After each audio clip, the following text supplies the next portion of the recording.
Hello students, welcome to the physics class of class 12th. In this lecture, we are going to discuss applications of Gauss law. The third application of Gauss law, the electric field of a charged conducting sphere.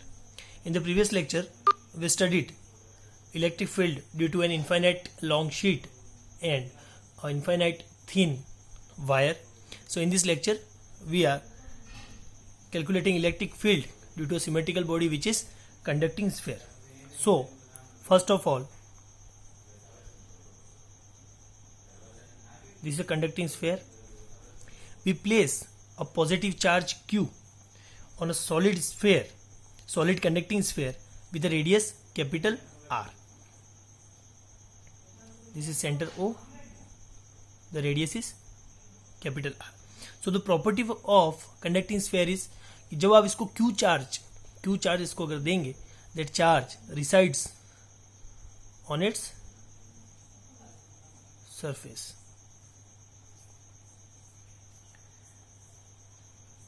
All the charges must be on the surface of the sphere. जो Q charge अपन ने इस capital R radius के solid conducting sphere को दिया है, that charge must be on the surface of sphere. So now we want to calculate electric field due to this conducting sphere of charge Q with the help of Gauss law. So Gauss law लगाने के लिए सबसे पहले अपन को closed surface की जरूरत पड़ेगी. इस क्लोज सरफेस के लिए अपन को एक गाउशियन सरफेस ड्रॉ करना पड़ेगा. ये पिछले लेक्चर में अपन ने देख रखा था कि गाउशियन सरफेस अपन को लेना पड़ेगा, तभी तो आप the total charge inside that close surface वाली थ्योरम जो गॉस थ्योरम लगा पाएंगे. सो गॉसियन सरफेस का सिलेक्शन आप इसके लिए कैसे करेंगे? तो गॉसियन सरफेस का सिलेक्शन करने के लिए अपन जानते हैं कि कंडक्टिंग स्फेयर के पास कंडक्टिंग स्फेयर जो है वो सिस्टम ऐसा है जिसके पास spherical symmetry. The system has spherical symmetry. So इस स्फेरिकल सिमेट्री का एडवांटेज अपन ले सकते हैं कि अगर अपन एक स्मॉल आर रेडियस का एक स्फेरिकल गाउशियन सरफेस जो है वो कंसीडर कर लें. किसके लिए? इस कंडक्टिंग स्फेयर के लिए. समझ रहे हैं आप? कंडक्टिंग स्फेयर जो सिस्टम है that has spherical symmetry. So इस स्फेरिकल सिमेट्री का एडवांटेज अपन ले सकते हैं. अपन एक रेडियस आर का गॉसियन सरफेस कंसीडर कर लेते हैं, स्फेरिकल गॉसियन सरफेस कंसीडर कर लेते हैं, जिससे तीन चीजें होंगी कि जब भी अपन को स्फेयर के अंदर कैलकुलेट करना पड़ेगा तो आर जो है वो लेस देन कैपिटल आर ले लेंगे. ऑन द सरफेस कैलकुलेट करना होगा तो R is equal to R ले लेंगे. और अगर आउटसाइड द स्फेयर कैलकुलेट अगर अपन को करना होगा इलेक्ट्रिक फील्ड तो R small R is greater than R ले लेंगे. तो तीन केस यहाँ पे बनेंगे. द फर्स्ट केस अपन कंसिडर करते हैं इलेक्ट्रिक फील्ड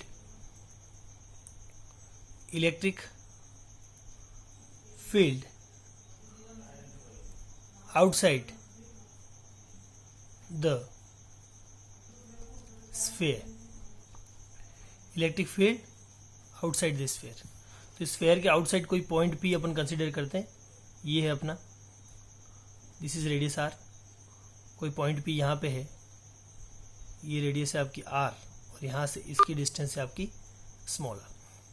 इसी स्मॉल आर रेडियस का एक गाउशियन सरफेस यहाँ पे इस तरीके से ऐसे ड्रॉ करेंगे. मेरे पास यहाँ पे प्रॉपर वो नहीं है इसलिए इस तरीके से मैं नहीं कर पाऊंगा, पर एक आइडिया आपको दे रहा हूँ कि इस तरीके का आप आर रेडियस का गॉसियन सरफेस जो यहाँ पे ड्रॉ करेंगे. तो जैसे ही आर स्मॉल आर रेडियस का गॉसियन सरफेस यहाँ पे ड्रॉ करते हैं, the total charge inside that closed Gaussian surface is Q charge अपन इसको दे रखा है. इस कंडक्टिंग स्फेयर पे जो चार्ज है वो कितना है? क्यू चार्ज है. सो टोटल चार्ज क्या लिख सकते हैं अपन यहाँ पे? Total charge inside the closed Gaussian surface or closed surface is Q.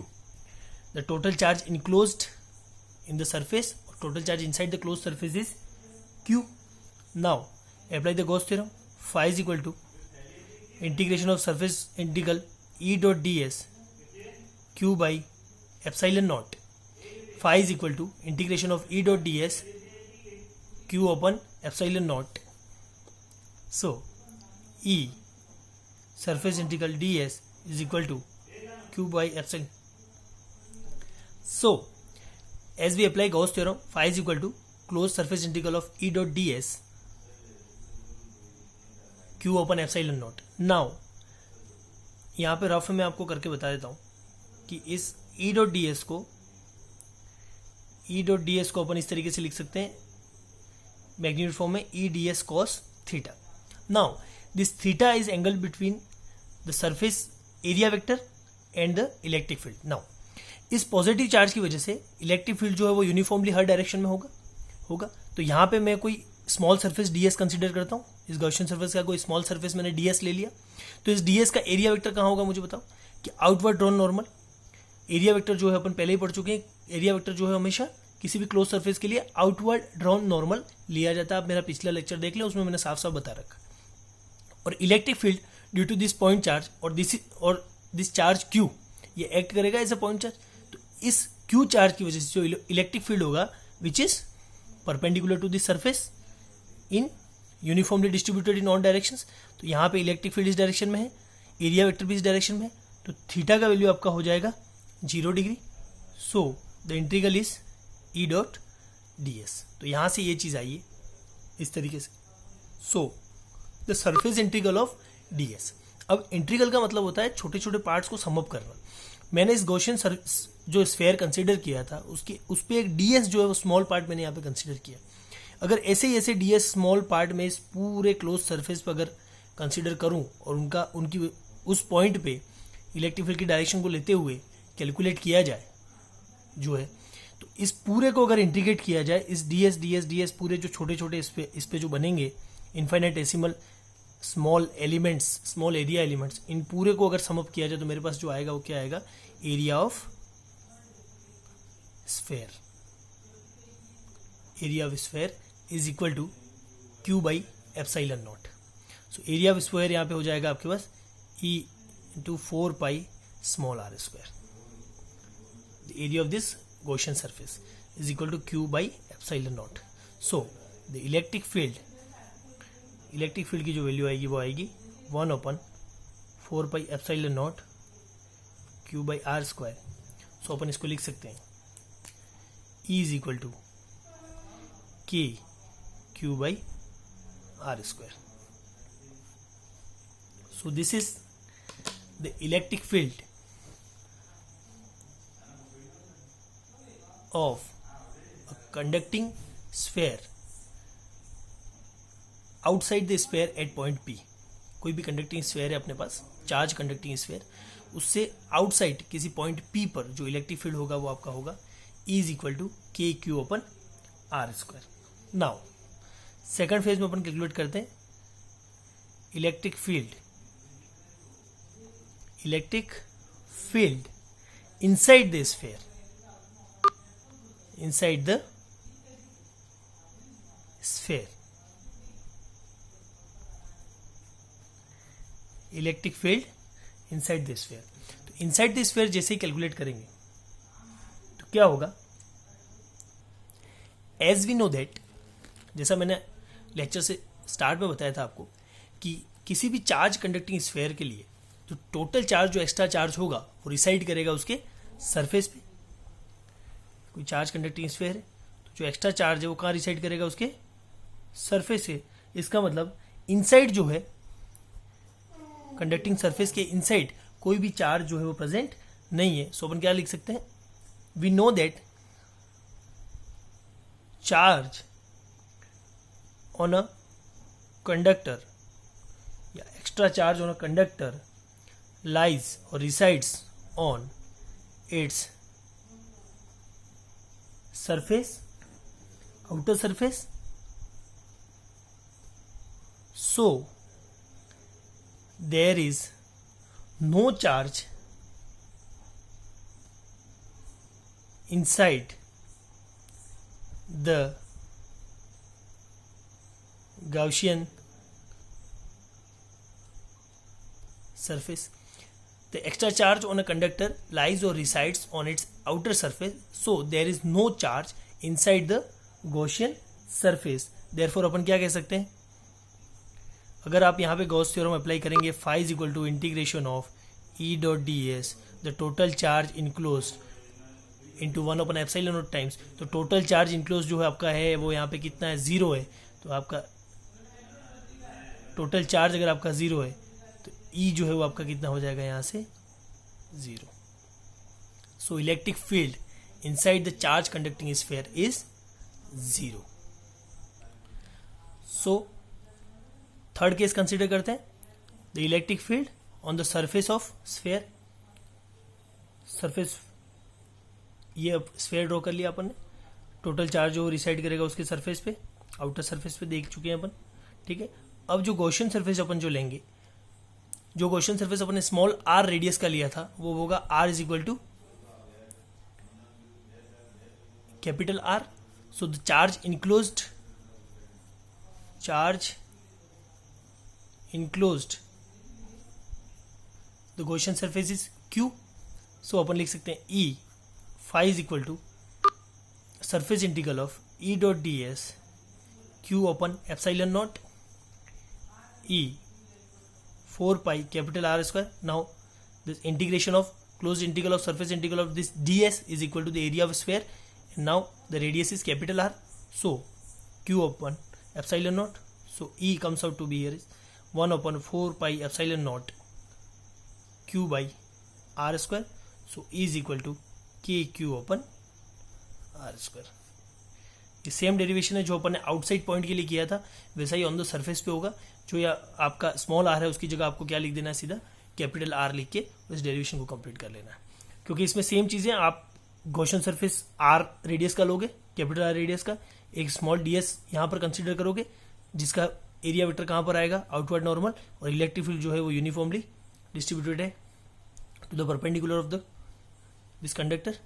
So E dot D S, तो थीटा आपका यहाँ से कितना आ जाएगा 0 डिग्री. वही चीज़ें बार बार एक्सप्लेन करने की जरूरत नहीं है, पहले मैं वीडियो में एक्सप्लेन कर चुका हूँ. तो इस तरीके से 3 पार्ट्स में अपने पास आ गया. वापस एक बार रिवाइज कर लेते हैं. E outside is equal to K Q upon small R square, where R is the radius of Gaussian surface. E inside जो है वो आपका हो जाएगा 0, because the total charge, extra charge resides on the surface of, outer surface of the conductor. So inside में आपका कोई भी चार्ज नहीं है, जब चार्ज नहीं है तो इलेक्ट्रिक फील्ड इनसाइड इज 0. और ई सरफेस जो है वो हो जाएगा आपका के क्यू अपन कैपिटल आर स्क्वायर. अब इसके लिए ग्राफ प्लॉट कर लेते हैं, ग्राफिकल रिप्रेजेंटेशन. तो आप इसका ग्राफिकल रिप्रेजेंटेशन कैसे देंगे? सो ग्राफिकल रिप्रेजेंटेशन देने के लिए दो एक्सिस ड्रॉ कर लेते हैं. This is R, this is electric field E, और ये सेंटर पे अपन ने यहाँ पे प्लेस कर रखा है ये चार्ज कंडक्टिंग स्फीयर. ये वो रीजन है आर रेडियस का इनसाइड वाला रीजन.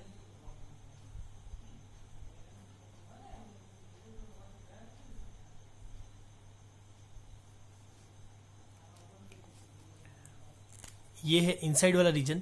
तो यहाँ पे जो इलेक्ट्रिक फील्ड होगा वो कितना होगा, 0 होगा. ये वो रीजन है जहाँ पे R equal to capital R है. जो गॉसियन सरफेस और स्फीयर की रेडियस दोनों सेम है, मतलब एट द सरफेस की अपन बात कर रहे हैं, electric field at the surface की बात कर रहे हैं. तो यहाँ पे जो वैल्यू है इलेक्ट्रिक फील्ड की वो है K Q upon R square. E surface is equal to K Q upon R square. और जैसे ही इस आगे वाले रीजन में जाते हैं जहाँ पर R is greater than R है, गॉसियन सरफेस की रेडियस जो है वो आपकी स्फीयर की रेडियस से ज़्यादा है, तो यहाँ पर जो नेचर है वो किस तरीके का आएगा देखें आप. तो यहाँ पर जो नेचर है वो है E is equal to K Q upon R square. So E is directly proportional to 1 upon R square. तो आपका जो नेचर आएगा वो आएगा इस तरीके का, डिक्रीजिंग.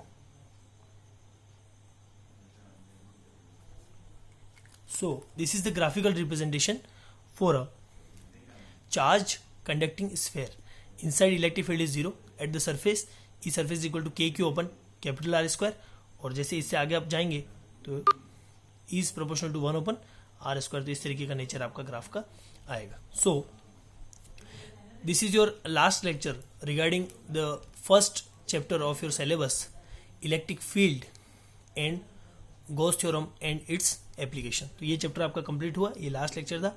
नेक्स्ट लेक्चर से अपन इलेक्ट्रिक पोटेंशियल एंड कैपेसिटेंस के बारे में डिस्कस करेंगे. If you have any doubt regarding this lecture, let me know in comment section. Thank you.